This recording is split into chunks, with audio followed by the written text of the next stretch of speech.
Heidi here from Rain Country. God is good all the time. And I know I've been talking a lot about dehydrated foods lately, but that's because that's what I've been doing a lot of most recently. So today is more about my favorite foods to dehydrate. Now this is outside of all the herbs I dehydrate. Otherwise, this video would be super long if I listed off all those too.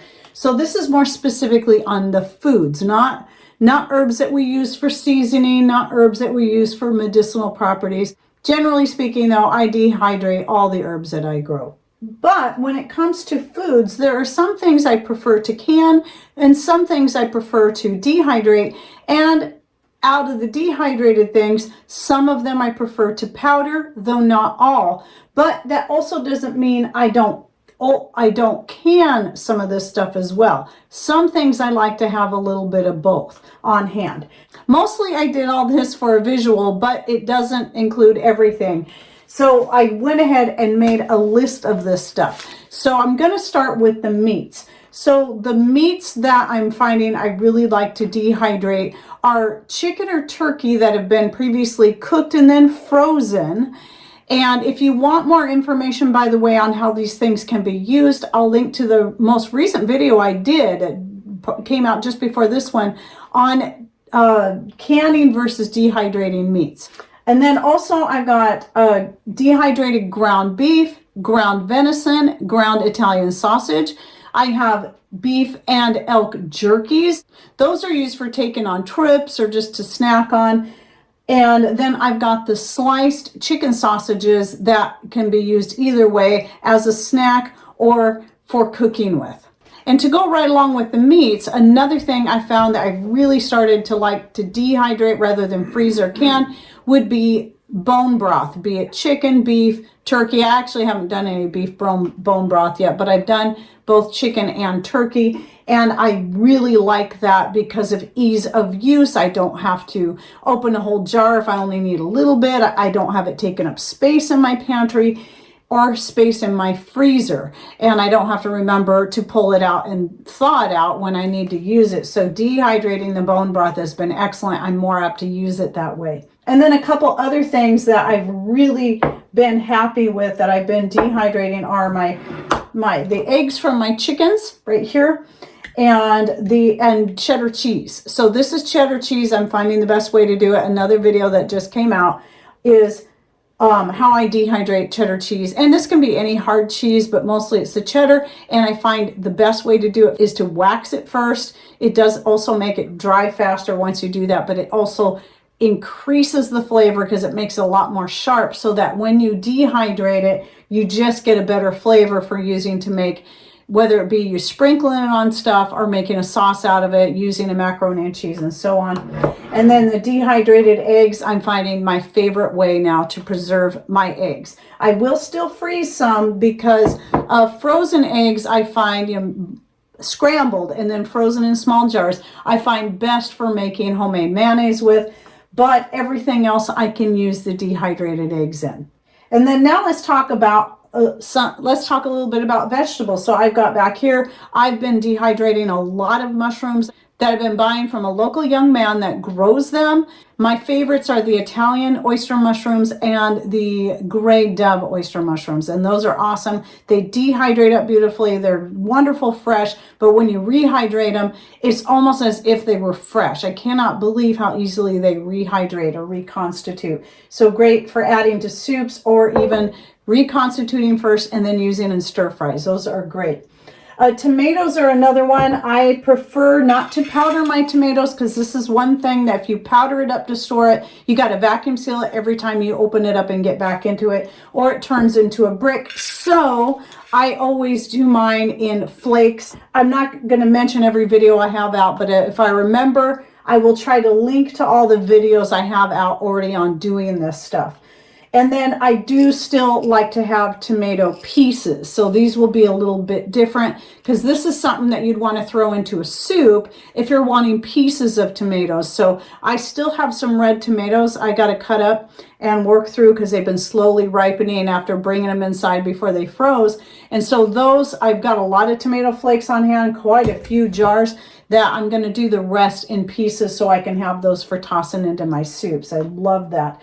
And by the way, I have 4-quart jars of cheddar like this, plus a smaller jar I'm working through. Same thing with eggs. I have 6-quart jars of eggs plus a small jar that I'm working through right in here. And then more about vegetables. A zucchini is one of my favorites to dehydrate up. So I'll do a lot like this. This is another thing I'll put into quite a bit of stuff. I'll use it in casseroles. Anything with a liquid base in already, I can throw it right into soup, stews, casseroles. I'll even use it in sauces and gravies. Like it's one that I'll add to my Italian sauce.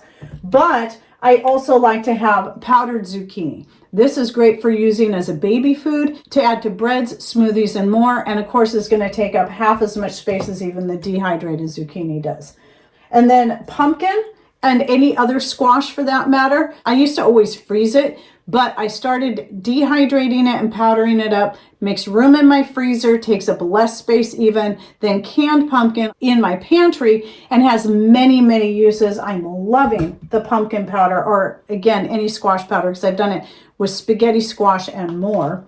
And for a couple more vegetables, and you can dehydrate a lot more. These are just my favorites. I've done snow peas, and those are pretty good. They reconstitute good in soups, and they're actually pretty good. They stay crispy for years in the jar as long as you keep it vacuum sealed.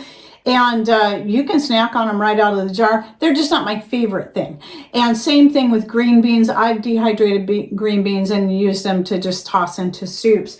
But again, not my favorite. I prefer to have canned green beans on hand. But one of the things I'm really liking to dehydrate that I just started this year is mashed potatoes. And not all of them, just some of my potatoes. Some of them I want to keep as fresh as possible for as long as possible. But the dried ones I'm really liking to use for a mashed potato, specifically for making something like Colcannon or shepherd's pie, or anything where you're going to especially add something to the potatoes. But by itself, it does make a decent mashed potato. It just doesn't rehydrate the same way as the instant mashed potatoes that you buy in the store that usually have a lot of ingredients added to it. This is nothing but potatoes. But again, I recommend checking out the video I did on that and how best to use it and reconstitute it. I'm going to, from now on, always make sure I have at least 2 quarts of the dried mashed potatoes put up for the year. So I have 1 quart already vacuum sealed and put up. This is the one I'm currently working through, so it stays right here in my cabinet. I went ahead and threw this in with a vegetable is horseradish. Another new one I started doing is digging up my horseradish and powdering it for ease of use. I can sprinkle it on anything or just add water and make a quick horseradish paste to eat with steak. And then one of my favorite things to do now with my homegrown Chinese 5-color peppers, which is why this is this color, because it's got all 5 colors blended up in here, is to dehydrate and make a powder that I can use on anything. I love this so much. I like this better than the cayenne pepper I used to buy. Now, this is my go-to now, is my own homegrown pepper powder. And then as far as fruits go, my favorites to dehydrate for use would be apples. I keep some in slices because those are great for using in pies. Yes, pies are fruit crisps, and I've done both. Actually used them in 3 different ways. I've used them in like the fried apple pies, and I've used them in just making an apple pie, and I've also used them in making a fruit crisp. And in every case, I do have a couple of videos out on this. In every case, I've rehydrated them using a juice to add even more flavor. And that's a great thing about apples, is you can use any juice and it mixes well. So my favorite one to use is like a black cherry juice. Oh, it adds such a wonderful flavor. So when the first time I tried it, was when I made some fried apple pies, and I'd cooked the apples first in a black cherry juice, and then put them in the little pies and then fried them up, and boy, it was delicious. And then the other thing I like to do with the apples when I dehydrate them is have some powdered up. Now, apple powder is one of those that you need to vacuum seal after every time you get into the jar, because it does clump badly. But if you keep it vacuum sealed after every use, you do that, it's going to prevent that. It will keep it loose in there. Now this is packed tight in there, which is why it's like that. And I put a cloth over the top of anything I'm going to powder, because when you're vacuum sealing, that prevents the powder from coming out from under the lid, which then prevents a good seal on your lid when you do that. So any of the powders you see that I've vacuum sealed, including this, the cheddar, the eggs, has some kind of barrier over the top. It doesn't have to be cloth. I just have a lot of cloth on hand because I'm a seamstress, but it can be a chunk of paper towel. It can be a paper muffin tin liner, whatever it is you have, even a coffee filter. But the great thing about a powder like this, how I like to use this is I'll add it to when I'm making up pancakes from scratch, because it's the only way I make pancakes. I do them different every time. Is I can put the powder in with the pancakes, add a little bit of cinnamon and whatever other spices sound good. I can do the same thing with the pumpkin, and I have made pumpkin pancakes. And also, again, a quick baby food. So I've got other things that I've dehydrated up and powdered, like such as carrots and green beans and even some meat, that I can turn into an instant baby food by simply adding water. So when my youngest grandbaby's here, I can just fix them up something to eat real quick that way, and I know what's in it and I know it's good for them. So those are just a few. Now, a couple other fruits that I do like to dehydrate are just for snacking on are bananas and pineapple, two of my favorites. Sometimes I'll do peaches and pears are really good too. All those I use more for snacking on. I don't use them for cooking with. I just haven't actually really tried. I'm sure you could do the same thing like I do with the apples. I do find apples the easiest thing though to use in desserts and stuff because of how they reconstitute well. Some dehydrated fruits don't reconstitute the same way. And, especially like if you were to compare them to freeze-dried fruits, where like freeze-dried pineapple, I can powder up. I can't really do that so well with dehydrated pineapple. So typically your fruits that are higher in sugars are going to stay more chewy and gummy, and they're not going to powder up good. So it's all going to depend. I would think that dehydrated berries would powder up really well, but I haven't tried that yet. So I might do that because though I have no interest in buying a freeze dryer, I do have certain freeze-dried foods I will stock up on from Mother Earth products just so I can use them for flavoring and that in making pies and other desserts.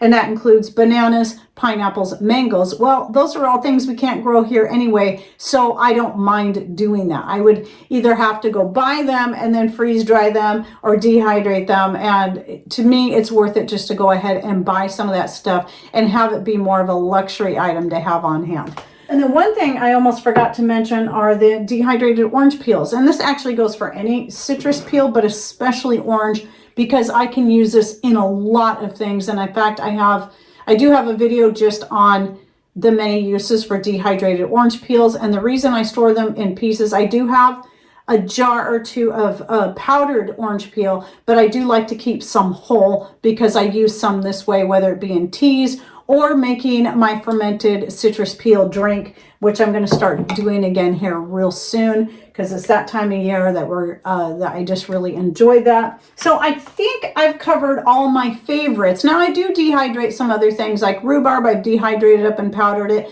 just so I can have it for that nice tart flavor if I want to add that to anything. But I have yet to use the powder in anything though.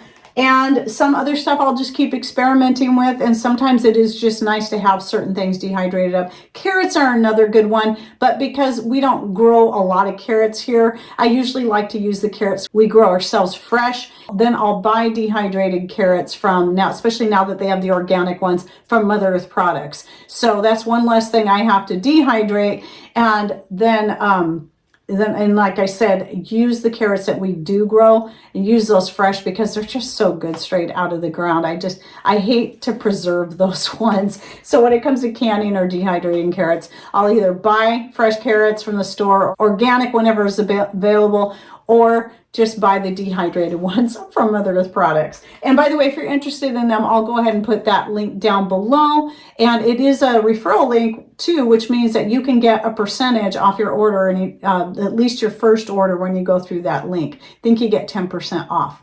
Now, what I'd like you to do is share with us down below, what are your favorite foods to dehydrate? And out of those, which ones do you prefer to powder or leave whole, or do you like to do both? And remember, this is foods. We're not talking about the herbs. We're actually talking about the foods.